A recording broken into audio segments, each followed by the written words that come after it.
नमस्कार झारखंड। आज हूल दिवस है, यानी 30 जून को हूल दिवस के रूप में मनाया जाता है। और 30 जून को हूल दिवस क्यों मनाते हैं, इसके लिए पीछे जानेंगे। इसके पीछे क्या कारण है, इसके पीछे जो अंग्रेजों का शोषण है, दिकुओं का शोषण है, उन शोषणों के विरुद्ध एक विद्रोह हुआ था जिसे हम लोग सांथाल विद्रोह कहते हैं। यानी सांथाल विद्रोह, जैसे नाम से ही पता चलता है कि यह सांथाल जनजाति के द्वारा या सांथाल परगना वाले क्षेत्र में यह विद्रोह हुआ होगा, इस कारण ही इसे सांथाल विद्रोह कहा जाता है। और सांथाल विद्रोह के कई और नाम है और इसे जन क्रांति के नाम से भी जानता है। कार्ल मार्क्स ने इसे जन क्रांति की संज्ञा दी है।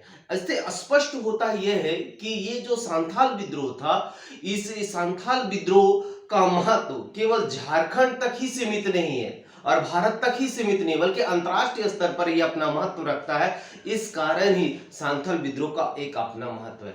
हम लोग जानते हैं सांथाल विद्रोह भारत का पहला सशस्त्र विद्रोह था। यह भारत का पहला सशस्त्र विद्रोह था। इतने बड़े पैमाने पर यह विद्रोह अभी तक नहीं हुआ था और पहली बार सशस्त्र को पकड़कर एक बड़ा विद्रोह किया गया था। इस कारण ही इसे भारत का पहला सशस्त्र विद्रोह कहा जाता है। अब सांथाल विद्रोह के क्या कारण थे, इसको भी थोड़ा सा हम लोग समझने का प्रयास करेंगे। सांथाल विद्रोह के कारण थे कि यहां पर भारत में अस्थाई बंदोबस्त का लगना। ठीक है, 1793 में लॉर्ड कर्नवालिस के द्वारा अस्थाई बंदोबस्त बंगाल, बिहार, उड़ीसा, कर्नाटक और बनारस वाले क्षेत्र पर लगा दिया गया। भारत के कुल 19% क्षेत्र पर अस्थाई बंदोबस्त को लगा दिया गया और उस समय झारखंड बंगाल का हिस्सा हुआ करता था।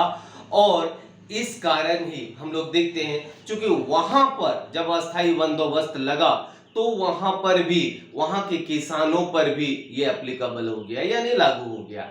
यानी किसानों की अगर हम लोग बात करते हैं तो याद रखिएगा, अब तक जो किसान थे वो जमीन के मालिक हुआ करते थे, लेकिन अस्थाई बंदोबस्त लग जाने के बाद किसान जो हुए वो जमीन के मालिक अब नहीं रहे, अब वो बंधुआ मजदूर हो गए। और ये जो सांथाल परगना वाले क्षेत्र में जो आदिवासी किसान जो गए थे, उन लोगों का वहां पर गए, किस प्रकार गए, तो इन लोगों का पलायन हुआ था। हजारीबाग, मानभूम और अन्य क्षेत्रों से ये लोग राजमहल क्षेत्र की ओर गए। वहां के जंगलों को काटे, साफ किए और वहां पर खेती योग्य जमीन का निर्माण किए और वहां पर लोग खेती करना प्रारंभ किए।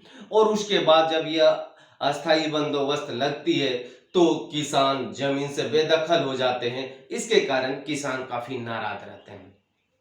उसके बाद देखते हैं कि ये जो किसान थे वो आर्थिक दृष्टि से काफी कमजोर थे और आर्थिक दृष्टि से काफी कमजोर होने के कारण इन लोगों को काफी समस्याओं का झेलना पड़ता था। ठीक है, कभी ये कर्ज भी लेते थे, दिकुओं से ये लोग साहूकारों से कर्ज लेते थे। और ये साहूकार लोग होते कौन थे? दीकू लोग होते थे। दीकू लोगों से कर्ज लेने के कारण, और कर्ज का जो दर होता था वो 50 से लेकर 500% तक होता था। कोई आदमी 1 लाख कर्ज लिया तो उसे 5 लाख चुकता करना पड़ेगा। और किसान भी अनपढ़ थे और उन्हें पता नहीं चलता था कि ब्याज दर कितना है, यानी ब्याज दर कितना है। वो चुंगल में फंसते जाते थे। किसकी चुंगल में? साहूकारों के। और उन लोगों का शोषण होता था। जब वो ब्याज की चुकता और वो कर्ज की चुकता वो नहीं कर पाते थे तो वैसे की स्थिति में वे जो किसान जिस बेल के माध्यम से अपना खेतों की जुताई करते थे, उन बेलों को बेचना पड़ता था। जब उससे भी भरपाई नहीं हो पाती थी तो वो अपना जमीन बेच देता था। जब उस जमीन से भी भरपाई नहीं हो पाती थी तो वो क्या करता था कि वो अपना मकान बेच देता था। अब इससे भी भरपाई नहीं हो पाती थी तो वो अपने बच्चों को, बीवी को गिरवी रख देता था, बेच देता था, कभी खुद को भी बंधुआ मजदूर बना लेता था। ये दुर्दशा की स्थिति थी, किसानों की ये स्थिति थी और इससे मुक्ति चाहते थे। ठीक है, किसान इन शोषणों से मुक्ति होना चाहते थे और ये भी एक कारण था। जब ये न्याय के लिए अदालत के दरवाजा ठकठकाते थे तो इन लोगों को वहां पर भी न्याय नहीं मिलता था। और न्याय की अगर हम लोग बात करते तो न्याय में काफी विलंब होता था। ठीक है, तारीख ऊपर तारीख, तारीख ऊपर तारीख, दामिनी मूवी की तरह तारीख ऊपर तारीख, तारीख ऊपर तारीख। इसके कारण किसान के पास ना तो इतने पैसे होते थे और ना ही इतना समय था। इसके कारण किसान जो थे वो काफी त्रस्त थे इन समस्याओं से, वो चाहते थे कि इनसे मुक्ति मिले। तो वो अब मुक्ति चाहते थे लेकिन न्याय नहीं मिलता था।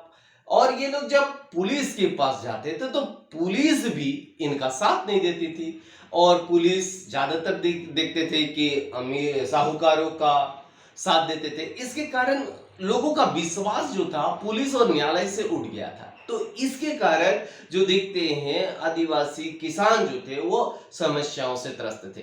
और देखते हैं बर्धमान से भागलपुर की में रेलवे लाइन बिछाई जा रही थी। हम लोग जानते हैं डलहौजी के शासनकाल में 1853 में पहली बार रेलवे लाइन बिछाई गई, और उसके बाद रेलवे का जो विस्तार पूरे भारत में होने लगा, और इसी क्रम में झारखंड क्षेत्र में भी होने लगा। बर्धमान से भागलपुर में जब रेलवे पटरी बिछाई जा रही थी तो आदिवासी मजदूरों से काम लिया जाता था, लेकिन उसको पैसा नहीं दिया था, यानी एक प्रकार से बेगारी ली जाती थी। यानी बेगारी क्या है, तो मजदूरी करवाना और उसके एवज में मजदूरी नहीं देना, यही बेगारी कहलाता है। तो इसके कारण जो थे इस क्षेत्र के लोग अत्याचारों से त्रस्त थे, और लोग इन सभी से मुक्ति चाहते थे। कहते हैं ना, जब भी शोषण जब प्रकाष्ठा पर पहुंच जाती है तो कोई न कोई अवतार लेकर आता है। तो ऐसे ही अवतार लेकर आते हैं सिद्धू, कान्हू, चांद, भैरव, और इन अत्याचारों से मुक्ति दिलाने का प्रयास करते हैं। देखते हैं सिद्धू, कान्हू, चांद, भैरव और फूलो, झानो, ये लोग भगवान के रूप में आते हैं और इन आदिवासियों को शोषण से मुक्त कराना चाहते हैं। लेकिन हम लोग देखते हैं कि एक चोरी के केस में विजय माझी को गिरफ्तार कर लिया जाता है, और पुलिस के मारपीट के कारण उसकी मृत्यु हो जाती है। इसके कारण पूरे संथाल परगना में एक आक्रोश फैल जाता है, और उस आक्रोश के कारण देखते ही देखते 400 गांव के 6000 लोग, कहीं कहीं किताबों में 10,000 भी लिखा गया है, उसको कॉन्ट्रडिक्ट मत कीजिएगा, 6000 से लेकर 10,000 लोग यहाँ पर एकत्रित होते हैं, और एकत्रित होने के बाद मुक्ति के लिए प्रयास करते हैं। तो एकत्रित कहाँ होते हैं, तब भगनेडी में या भगनाडी में ये एकत्रित होते हैं। और यहाँ पर सिद्धू को राजा को उपाधि दिया जाता है, कान्हू को मंत्री का, चांद को प्रशासक का, भैरव को सेनापति का उपाधि दिया जाता है। इन महापुरुषों को उपाधि दिया जाता है, और इन लोगों को ठाकुर देव का बोला जाता है। इन लोगों को ठाकुर देव का आशीर्वाद प्राप्त हुआ था, और ठाकुर देव ग्रामीण देवता जो थे उनका आशीर्वाद प्राप्त हुआ था। तो इन लोगों को ऐसा महसूस हुआ कि इन दिकुओं और अंग्रेजों को खदेड़ने का ये एक अच्छा मौका है। परिणाम स्वरूप ये लोग संथाल विद्रोह के लिए 30 जून 1855 को एकत्रित होते हैं। किस तिथि, 30 जून 1855 को एकत्रित होते हैं। परिणाम स्वरूप क्या होता है, संथाल विद्रोह का बिगुल बच जाता है, और परिणाम स्वरूप ये विद्रोह धीरे धीरे फैलना प्रारंभ करते हैं। सिद्धू जो राजा की उपाधि लेकर, और कान्हू मंत्री की उपाधि को लेकर एक कुशल नेतृत्वकर्ता के रूप में इस आंदोलन को आगे बढ़ाने का प्रयास करते हैं।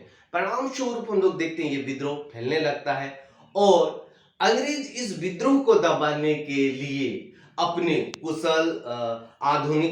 कुशल सेनापति, आधुनिक हथियारों को लेकर आते हैं, और मेजर बारो इस विद्रोह को क्या करते हैं, इस विद्रोह का नेतृत्व को संभालते हैं। परिणाम स्वरूप हम लोग देखते हैं कि अंग्रेजों का और इस विद्रोह को दबाने के लिए कई प्रकार के षड्यंत्र भी रचते हैं। सिद्धू, कान्हू पर इनाम भी घोषित किया जाता है, और इस विद्रोह को अंग्रेज लोगों को दबाने के लिए एक माटीलो टावर का निर्माण करते हैं, और यह पाकुड़ में तैयार किया जाता है। परिणाम स्वरूप अंग्रेजों का जो आधुनिक हथियार थे, उन आधुनिक हथियारों का प्रयोग करके वे इस विद्रोह को कुचलने में सफल हो जाते हैं। लेकिन विद्रोह तो दब जाता है, लेकिन आगे 1 साल के बाद देखिएगा इसी विद्रोह का एक विकराल रूप आता है, जिसको हम लोग कहते हैं भारत का प्रथम स्वतंत्रता संग्राम। यानी 10 मई 1857 को पहला भारत का स्वतंत्रता संग्राम होता है। लेकिन इसके अलावे भी प्रशासनिक क्षेत्र में भी कोई तात्कालिक परिवर्तन आता है, तो कुछ दीर्घकालीन परिवर्तन भी आते हैं। तो हम लोग जानते हैं कि संथाल परगना को दामिनी को कहा जाता था। धारा 37, याद रखिएगा, धारा 37 या सेक्शन 37 के तहत दामिनी कोह का नाम बदलकर सांथाल परगना कर दिया गया। ठीक है, उसके बाद हम लोग देखते हैं धारा 10 के तहत 4 उपजिले बनाए गए हैं। ठीक है, 4 उपजिले बनाए गए हैं, देवघर, दुमका, गोड्डा और साहिबगंज। ये 4 उपजिले बनाए जाते हैं और जॉर्ज यूल के नाम पर एक यूल नियम लागू किया जाता है, जिसको पुलिस नियम के नाम से हम लोग जानते हैं। उस पुलिस नियम को भी यहाँ पर क्या किया जाता है, लागू कर दिया जाता है। इसके बाद हम लोग देखते हैं कि कुछ दीर्घकालीन परिणाम भी आते हैं। इसके और भी दीर्घकालीन परिणाम पर चलते हैं हम लोग। 1 सितंबर 1949 ठीक को हम लोग देखते हैं सांथाल परगना टेनेंसी एक्ट लगता है। 1 नवंबर 1949 को सांथाल परगना टेनेंसी एक्ट लगता है। ठीक है, और इसके बाद देखते हैं सांथाल परगना टेनेंसी एक्ट में 72 धाराएं, 9 अध्याय हैं। तो इस प्रकार देखते हैं सांथाल विद्रोह जो परिणाम लाया, और जिसके परिणाम स्वरूप हम लोग देखते हैं कि आज हम लोग हूल दिवस मनाते हैं। तो आपको हमारा वीडियो कैसा लगा? अच्छा लगा तो लाइक, सब्सक्राइब, शेयर जरूर कीजिएगा। That's all, thank you.